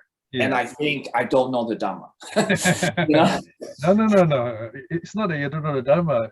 You know more words now. I mean, you can tell yourself, okay, there's two possible meanings, all right? I mean, it's okay. You don't have to like hate one of them, or love one and then hate the other. You just say, okay, there's two senses. Now, if I were to read this passage, which one makes better sense, all right? And then just accept it unconditionally, okay? No need to say, oh, so-and-so is right, so-and-so is wrong, all right? Because we don't know what they really mean anyway. But having said that, I mean, if you translate phassa as cognition, then you're going to have a problem with with vijnana, with consciousness and so on. So there are issues there. So this is where the scholars start debating, and they get paid for it. So no point of us arguing. We're not going to get paid. We're going to hate each other. So, but if you look at the way I have talked today, Pasa clearly is much simpler to understand if I translate as feel, right? If I translate as cognize, you'll be wondering, well, what does it mean? I mean, not everyone can understand such a term, see? So understand the Pali word in the way that you know every step of learning is provisional. You will change your mind in a few weeks' time. If you don't, then something's wrong. You know, we all change our mind over time. Over the last 50 years, I've been changing my mind so often. Even now, as I write new essays, I say, wow, there's something new here, you know. That's called development, evolution, growing, okay? Ditti Jukama means straightening your views. That means you change your views, you straighten it. So build up your understanding. I always smile when, you know, some monks, especially young monks, they tell you, oh, you know, actually this word should mean this, that word should mean that. And so you find you follow them 1 year's time, they'll change their mind, you come to something else. So that's what I fear following them too, because then I have to keep track of them. And then after that, I say, oh, okay, the Bhante says is a new meaning now. So let's all revise everything. So people change their minds. So give them that freedom. So, but you don't have to follow what they say. So, okay, good, all right, but I have my own understanding, and you look at the context, that's how you understand it. You don't have to be dogmatic and say, okay, only Bhante A is right, you know. So let's leave those technical details to the speakers themselves, yeah. Anyway, thank you for pointing it out, that's interesting. Thank you. Thank you, Brother Piya. Sister Gates, you have a question. Kindly unmute yourself, Sister Gates. Okay, yes, go ahead.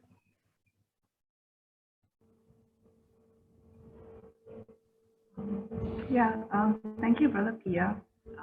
The last two slides were very interesting. Yes. So as a response to Arthur, because he just brought up regarding farsighted cognition. I was just thinking, because Brother Piya, you kind of didn't mention about the Madhu Pindika Sutta, where Which sutta again? Madhu Pindika Sutta. Oh yeah, oh there are many suttas. I only mentioned just one or two so that. Yeah, because I don't know whether you'll be covering it in the next lesson on Sanya, because that sutta, I think it talks about arising of the feelings, Vedanā and Sanya together. Yes. Yeah. So I was just wondering whether the Bhante who kind of interpreted farsa as cognition, would he be trying to explain that from contact of the sense-based and objects that would feeling arise together with perception, and perception itself is actually a form of cognition, reconnection. So it's not just a one-point contact, but you actually have a subsequent layer of perceiving. And I think the vast difference between the whirling, you know, like the last table, how Arahat can master how he perceives things. So would that be, I mean, an explanation of why? Okay, thank you. Yeah. So my approach is usually the meditator's approach. So I hear people say word-based approach. They will go into details, analyzing words. Interesting. Listen to them. You know, that's a scholar's approach, the Sutta scholar approach, and then you discuss things. But when you take the meditator's approach, you just listen at that time what the teacher is talking, and then you practice it. These words are like tools. So you go to say teacher A, carpenter A, or craftsman A, say, okay, these are the tools. Okay, so you use those tools and you do your carving, whatever. And you go to teacher B, he has his own tools. You know, so you don't say, oh, those tools are better and these tools are not so good. You see, what is it at that time? You use it. And it is quite difficult when you compare tools also, because they are differently used. For example, in the hands of a great artist, a simple piece of, branch, you can use that to paint things. I have a teacher in my secondary school who uses his finger to paint, for example. So I wouldn't go into that. As a scholar, yeah, it's fun. You go into that, you start arguing, because it's very important to them. That's how they get paid and become relevant, you see. But if you do that too often in meditation, you will lose your concentration. So I will leave the argument to the scholars. And I love reading the arguments, yeah, but I don't like getting involved with the arguments because, there's always a sense of dissatisfaction after that. So my point is, listen to them and then you decide for yourself what works for you, because ultimately you are the one who has to practice. So always be practice oriented. What the sutta says, what the sutta means. Scholars like to discuss what the sutta says. Meditators want to experience what the sutta means. Okay, so something is your personal experience. You go to that, experience that. That is why you need to experience impermanence directly, without words. That is the next stage. Okay. All right, let's go on then. Thank you, Brother Piya. Brother Long, could you please unmute yourself to ask your question? Thank you.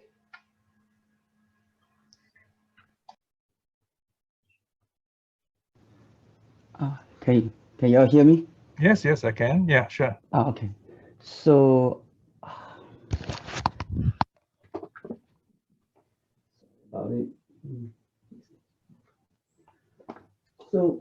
my question would be for us to practice to understand our feelings.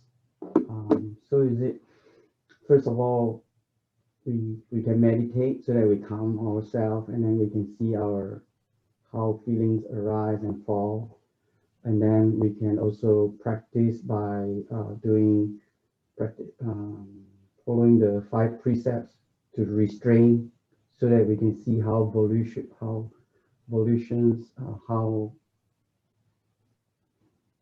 different conditions affect us on thinking, on doing certain things. Okay. And then at the end of the day, I guess we can also kind of like review our feelings. Is that correct, Brother Piya? For us to practice to understand feelings. Yeah, So I mean, there's a stage through meditation. Yeah, in the end you review. Yes. Yeah, so you can also review your experiences at a certain time. Let's say at the end of the day, or you have a long weekend, then you say, okay, that's how I felt last week, and then you examine it. You don't have to like on the spot. That's a bit difficult. If you're already a good meditator, it's possible. In a retreat environment, it's possible. But when you're in the office working with people and you're arguing with someone, or someone comes along with a very negative attitude, and then you find, wow, you're caught unawares. So don't blame yourself. You just learn from it. You say, wow, this is how I reacted. Why did I react this way? I never thought I could do this. And then you study what happened here. That's a very valuable moment. You discover something interesting about yourself. And then you won't fall for that situation again, because the unconscious is really working all the time. I'm working on the Kalunka Sutta, which will be studied a few sessions time, about defense mechanism. It's very interesting because the unconscious level of our mind, the latent tendencies are very powerful. They work on us and we don't even know it, you see. That is why sometimes in retrospect, you have to look back and say, what happened? What did I do? What are the conditions that made me do this? What should I not do, and so on. And then you correct yourself by telling yourself, this is what I'm going to do. Then you guide yourself, you plan yourself ahead. Okay. So the Upavicharati just now, the examination also is kind of refers to part of this, what you just mentioned. You examine what's going on when this feeling arises. First is, what kind of feeling is this? And then what's happening with this feeling? You notice they all rise and pass away. Okay. Hey, very good. Okay, then one last question. A lot of people was telling me that when we observe the feelings, we can observe our body sensations. Some people, when they are not happy, then the chest is like feel pressure. So I guess in terms of like displeasure, we can observe that. I was curious, like, should we also be real careful of maybe we need to stress on observing our mind when we are having pleasure? Yes.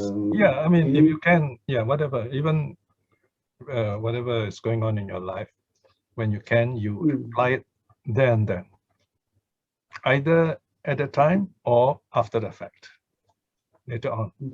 And then you find you might change your opinion about those what you have experienced. Is another interesting thing. You don't always feel the same way as you did during that event. And then ask yourself, what do I make of this? What does this teach me? And then something new will arise in you. Something, that new thing is called wisdom. So I guess I can share with everybody else then. So I guess, for instance, a person like me, when looking forward to go back to Malaysia, you'd be like, oh, having the pleasant feeling. But after a few weeks, I guess I need to go home now. Everybody, there are a lot of people here who wants to go home. Caught overseas, yeah. Yes, then we miss home, right? Feeling rises and then Absence makes the heart grow fonder. Okay, so notice that. yeah. Okay, Yeah, thank you. so, Thanks a lot. Yeah, that's interesting. Okay, very good. All right, we have a couple of minutes. Any last minute questions? Well, I'm happy I managed to finish all my 12 slides. I was worried I couldn't do that. Actually, 24 slides. I'm sorry, because of A, B, and C. It's the first time with so many. Arthur, you put up your hand? Yes, please. I can't seem to find the button. Yeah, sure. Go ahead. Go ahead. Did I hear you correctly when you said it sounded almost like a joke? If your pali is limited, you are used to quarreling? No, I'm saying that scholars often argue with each other and they get paid for it. I mean, it's the profession, you see. But when if we as meditators start arguing over words, then you can't meditate after that. Because you'll be kind of, you got to get out of the meditative state.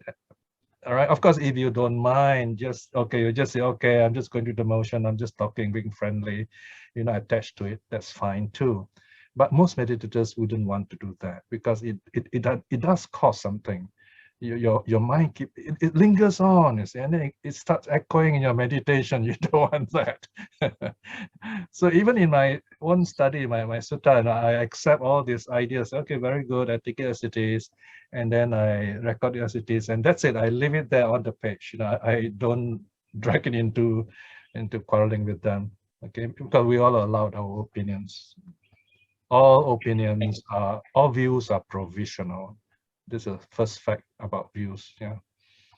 Okay. A few more minutes. Any last minute? Yeah, Brother Long, another question from. Okay. Yes. Yeah, because after Otto was asking those questions, I got another question. I guess our group, we have a couple of people who is very into the sutta and stuff like that. Then we always go into this, ended up it's kind of like an argument, like, oh, loving kindness, this is not the right way, or that is not the right way. So for me, I've learned that from the sutta, it says like, when you cannot avoid the argument and then it's making you unpleasant, avoid it, and then just. Well, as the moderator, your task will be to remind them you're entitled to your views. One thing is you come happy, smiling, and we listen to you. So we will love you to listen to others too. Yeah, that's just the good thing about Buddhism. We don't burn you at the stake because you disagree with us. You're allowed to, difference of opinion, but important thing is keep to your practice, and then you find it's easier to understand each other through the meditation practice, because we are speaking on a deeper level of experience. Yes. So pleasant and unpleasant, we know that. How do we practice equanimity? Equanimity, as I said, is the absence of pleasant, unpleasant. Then you notice there is this, like neither. It's a bit tricky, this one, So you have to reflect on impermanence of it. In meditation, you can reflect as this is peaceful, if it is so. peaceful. Or sometimes the equanimity can be pleasurable, happy. Then you say, okay, pleasurable. So you reflect accordingly. If you're not sure, just smile at it. Just smile at it. That means you are unconditionally accepting it. Or sometimes you can, as a moderator in your class, you can be the happy moderator. You just smile at these two quarreling parties and say, this is really wonderful hearing you both thinking for yourself. This is what Buddhism allows. Important thing is, remember, you two represent two interesting sides of this idea. So we still need to experience it. Let us continue our experiences, and then let's see where we meet. Our meeting is more important than our seeing differences in each other. Okay. All right. We are time already, right, Ratna? Yes, we are time already. Yes, the time has come. So thank you so much, Exima. We take a picture first. All right. Okay. So your video's on. This is the time for friends. I see you, how much you all have changed. We are really all friends. I'm 72. And we all feel young when we meet each other. That's the great thing. Okay, so time for our... Okay, put on your best smile. Yes, Sunday smile. We are Sunday here, but some are still Saturday. All right. 1, 2, 3, smile. One more time. 1, 2, 3, smile. Thank you. Right. So this Friday, I'll be giving another Sutta class on the joy of lay family life, married life actually. No? So do keep a date if you can, Friday with us at the SKE Malacca, right, the 3 short suttas. Okay, so time to close. Let us spend a quiet moment to dedicate to pay our respects also to the Buddha True Jewels, and also dedicate merits. Right, today we have gone into, we have studied something rather profound on feelings. It's so wonderful to see so many of you know the suttas so well and know the Dhamma so well. And I'm always happy to know that. It makes me feel a sense of hope that people do study the suttas, do practice it. So share this wisdom compassionately, with joy, to show people that they can know better things for their own happiness. Not that they know less, or not that Buddhism is so profound that they must go to only great teachers, but that it can be so simple that any one of us, through closing our eyes, can see this inner peace. And that's what the bottom line is. And the Buddha, in his great wisdom, has given us that way of learning, so that we can experience the truth directly for ourselves. For that, we show our gratitude today. And also, by all these good deeds we have done today, keeping the precepts, doing some meditation, studying the suttas, may we be well and happy despite all the difficulties going on around us. May our wishes of seeing our home again come quickly with good health and happiness. And also send our kind thoughts to our loved ones, even though we may not be able to see them for a while. Send your thoughts to them, to your neighbors, to all those people in your life, wishing them well and happy. This is a very good time with your positive, happy energy to send it out to them. And with that, let us do our closing salutations. Arahang Samma Sambuddho Bhagava Buddhang Bhagavantang Abhivademi. Bow to the Buddha.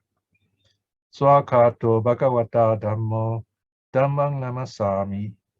Bow to the Dhamma. Supatipanno Bhagavato Savaka Sangho Sanghang Namami. Bow to the Noble Sangha. Sadhu, sadhu, sadhu. So thank you everyone for joining us this time again. Thank you, Brother Piya. See you next time around. Yeah, thank you. Okay. Thank you, Brother Piya and Sister Ratna and everyone. Yes, Have everyone. a good weekend. Yeah, You too. thank Have a you, good Brother weekend. Piya and Yes. Sister Ratna, for the very interesting and inspiring Dhamma sharing. Thank you, thank you. Sadhu, Thank sadhu, sadhu. you. Sadhu, Thank you. sadhu, yes. Thank you. Thank you, Piya. Thank you. Bye.